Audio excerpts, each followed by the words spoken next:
Barack Hussain Obama ही ring leader हैं, Hillary Clinton उनके साथ थी और साथ ही स्लीपी जो बाइडेन भी, और बाकी सब भी थे, कौमी, क्लैपर, पूरा ग्रुप। उन्होंने चुनाव में धांधली करने की कोशिश की और वे पकड़े गए। जिस विच हंट की आपको बात करनी चाहिए वह ये है कि उन्होंने राष्ट्रपति ओबामा को बिल्कुल रंगे हाथों पकड़ा। उन्होंने इस देश के साथ 2016 में क्या किया, 2016 से शुरू होकर लेकिन 2020 और चुनाव तक उन्होंने चुनाव में धांधली करने की कोशिश की और वे पकड़े गए।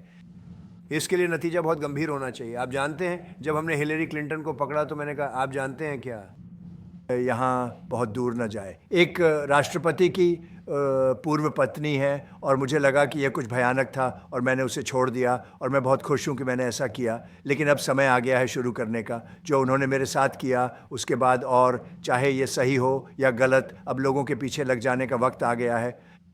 ओबामा सीधे पकड़े गए हैं तो लोग कहते हैं, ओह आप जानते हैं एक ग्रुप, ये कोई ग्रुप नहीं है, ये ओबामा है, उनके आदेश कागज़ पर हैं, कागज़ों पर साइन है, कागज़ सीधे उनके कार्यालय से आए हैं, उन्होंने सब कुछ बेहद गोपनीय रखा था। खैर उतनी गोपनीय जानकारी अब सामने आ चुकी है।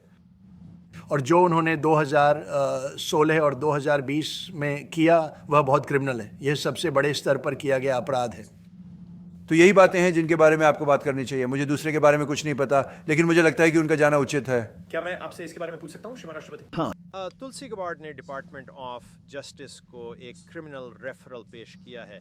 आपकी नज़र से उनकी जांच के हिस्से के रूप में न्याय विभाग को किसे टारगेट करना चाहिए?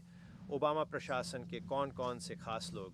खैर मैंने जो पढ़ा और आपने जो पढ़ा उसके आधार पर ये राष्ट्रपति ओबामा होंगे। उन्होंने इसे शुरू किया और बाइडेन उनके साथ थे और कौमी भी थे और क्लैपर भी, पूरा समूह वहाँ था। ब्रेनन वे सब वहीं थे एक कमरे में। यूँ ये वही कमरा था, यह पहले से कहीं ज़्यादा सुंदर है, लेकिन ये ठीक है, अच्छी तस्वीरें लगी हैं। वे तिजोरियों से बाहर आईं। वे वहाँ 100 सालों तक थे। ये बहुत खूबसूरत है। अब हमारे पास इस कमरे में एक खुली आज़ादी है जो पहले यहाँ नहीं थी। मुझे लगता है कि लोग इसे यहाँ रखने के बारे में अच्छा महसूस नहीं करते थे, लेकिन मैं करता हूँ। लेकिन आप जानते हैं क्या, अगर आप उन कागज़ों को देखें तो वे ठोस हैं और ये राष्ट्रपति ओबामा ही थे। हर जगह बहुत सारे लोग थे, वे भी थे, लेकिन गिरोह का सरगना राष्ट्रपति ओबामा थे, बराक हुसैन ओबामा। क्या आपने उनके बारे में सुना है? एंड इस फैक्ट को छोड़कर कि उसे पूरी ज़िंदगी प्रेस द्वारा बचाया जाता है, वही है जो दोषी है, ये कोई सवाल नहीं है। आप जानते हैं मुझे ये कहना पसंद है, चलो इसे समय देते हैं, ऐसा है कि वह दोषी है। ये देशद्रोह था, ये हर वो शब्द था जो आप सोच सकते हैं। उन्होंने चुनाव चुराने की कोशिश की, उन्होंने चुनाव को अस्पष्ट करने की कोशिश की, उन्होंने ऐसी चीज़ें की जो किसी ने कभी सोचा भी नहीं थी, यहाँ तक कि अन्य देशों में भी। आपने कुछ बहुत कठिन देशों को देखा है, इस आदमी ने कुछ मुश्किल देशों को देखा है, लेकिन आपने ऐसा कुछ कभी नहीं देखा।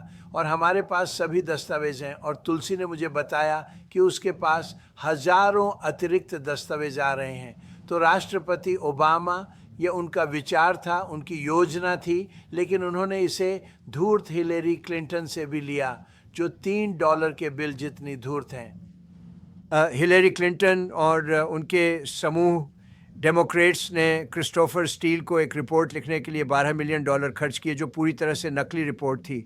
इसे समझने में 2 साल लगे, लेकिन यह सामने आया कि यह पूरी तरह से नकली रिपोर्ट थी, यह बनाई गई कल्पना थी। साथ ही उन्होंने उसका उपयोग किया। अब एक चीज़ जो वे करने में सक्षम नहीं थे वह थी, और शायद एकमात्र चीज़ जो मैं वर्षों में प्रेस के बारे में सम्मान करता हूँ, प्रेस ने चुनाव से पहले इसे लिखने से इनकार कर दिया, उन्होंने इसे शामिल करने से इनकार कर दिया। स्टील रिपोर्ट एक डिज़ास्टर थी, सब झूठ, सब मनगढ़ंत, जिसे स्वीकार किया गया, एक स्वीकार किया हुआ धोखा। उसने $12 मिलियन और डेमोक्रेट्स ने उस रिपोर्ट के लिए एक चालाक व्यक्ति को भुगतान किया जिसका नाम क्रिस्टोफर स्टील है। उसने एक झूठी रिपोर्ट लिखी और वे चाहते थे कि वह रिपोर्ट चुनाव से पहले आ जाए। और मैं आपको बताता हूँ, मैं इसके बारे में हमेशा बात करता हूँ, नकली खबरें कितनी बुरी होती हैं, लेकिन इस मामले में उन्होंने ऐसा नहीं किया। उन्होंने इसे देखा, इसे पढ़ा और उन्होंने कहा हम इसे नहीं मानते। और ये केवल चुनाव के लगभग 1.5 महीने बाद ही छपा, और ये एक बड़ा विस्फोट था, ये बस एक धमाका था, कुछ नहीं, क्योंकि चुनाव समाप्त हो चुका था। अगर वह रिपोर्ट न्यूयॉर्क टाइम्स या किसी और ने प्रकाशित की होती और मैं टाइम्स का सम्मान करता हूं शायद केवल इस बात के लिए क्योंकि वे जितना हो सकते हैं उतने बेईमान हैं।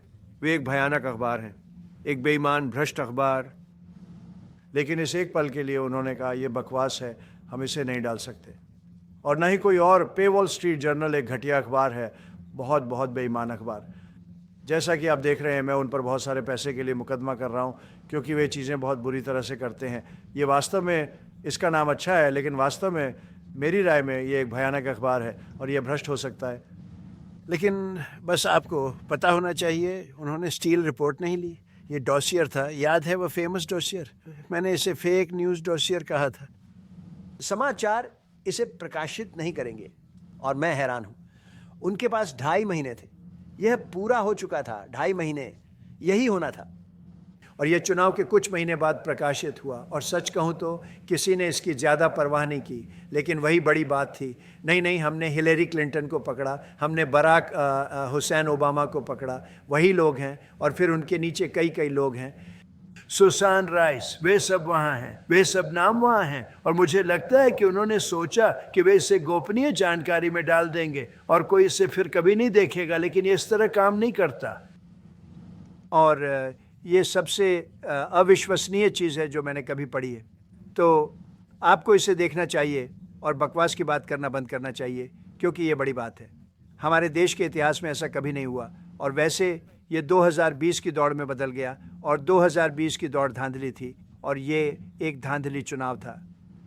और क्योंकि ये धांधली थी, हमारे देश में लाखों लोग हैं। हमारे पास महंगाई थी, हमने महंगाई की समस्या हल कर दी, लेकिन लाखों और लाखों लोग हमारे देश में आए इसके कारण। लोग जो नहीं आने चाहिए थे, गिरोहों से और जेलों से और मेंटल इंस्टीट्यूशन से लोग, ऐसे लोग जिन्हें हम अपने देश में नहीं चाहते और जिन्हें हम बाहर निकाल रहे हैं। खतरनाक लोग, 11,888 हत्यारे, उनमें से कई 50% से अधिक ने एक से अधिक व्यक्ति की हत्या की। मुझे ये कहते हुए नफरत हो रही है इतने प्रतिष्ठित अतिथि के साथ, लेकिन आप जानते हैं उन्होंने मुझसे एक सवाल पूछा, मुझे सवाल का जवाब देना होगा।